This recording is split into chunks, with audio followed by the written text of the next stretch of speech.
መጽሐፈ ምሳሌ ምዕራፍ 9 የጥበብ ጥሪ። ጥበብ ለራሷ ቤቷን ሰራች፣ ሰባቱንም ምሰሶቿን አቆመች። ፍሪዳዋን አረደች፣ የወይን ጠጇንም በማድጋዋ ጨመረች። ማዕዷን አዘጋጀች፣ አገልጋዮቿን ልካ በከፍተኛ አዋጅ ወደ ማዕዷ ጠራች።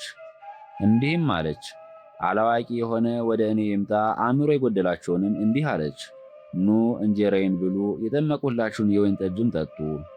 ስንፍናን ትታችሁ በሕይወት ኑሩ፣ በሕይወትም ትኖሩ ዘንድ ዕውቀትን ፈልጉ፣ በመረዳትም ዕውቀትን አቅኑ። ክፉዎችን የሚያስተምር ለራሱ ውርደትን ይቀበላል፣ ኃጥእንም የሚገስጽ ራሱን ያዋርዳል። ሰነፎችን አትገስጽ እንዳይጠሉህ፣ ጠቢብን ገስጽ ይወድህማል። ለጠቢብ ሰው ትምህርትን ስጠው፣ ጥበብንም ያበዛል። ጻድቅንም አስተምረው፣ ዕውቀትንም ያበዛል። የጥበብ መጀመሪያ እግዚአብሔርን መፍራት ነው። የቅዱሳንም ምክር ዕውቀት ነው። ሕግንም ማወቅ ለልብ ደግ ነው። በዚህ ሥርዓት ብዙ ዘመን ትኖራለህ፣ የሕይወትም ዓመታት ይጨምሩልሃል። ልጄ ሆይ ለራስህ ጠቢብ ብትሆን ለባልንጀራህም ጠቢብ ትሆናለህ። ክፉም ብትሆን ክፋትን ለብቻ ትሸከማለህ።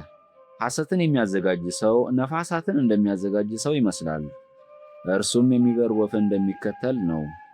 የወይኑ ቦታ መንገዱን ተወ፣ የሚሰማራበትን መንገድ ዘነጋ። ወደ ምድረ በዳ ይሄዳል፣ ለጥም ወደ ተሰራች ምድርም ይሄዳል። የማያፈራና የማይጠቅም ገንዘብንም በእጁ ይሰበስባል። ሰነፍና ነዝናዛ እንጀራንም ያጣች ሴት ኀፍረትን የማታውቅ ትሆናለች። በቤቷ ደጅ በአደባባይ በወንበር ላይ በግልጽ ተቀምጣ በመንገድ የሚያልፉትን አካሄዳቸውንም ያቀኑትን ትጠራለች። ከእነርሱ ወገን ሰነፍ የሆነው ወደ እርሷ ይቀርባል። አእምሮ የጎደለውንም እንዲህ ብላ ታዘዋለች፣ የተሸሸገ እንጀራን አሰማምረህ ዳስስ፣ ጣፋጭ የስርቆት ውሃንም ጠጣ። ነገር ግን እርሱ ከኃያላን ወገን በእርሷ ዘንድ የሚጠፉ እንዳሉ የሲኦል ወጥመድም በቤቷ እንደሚገኝ አያውቅም።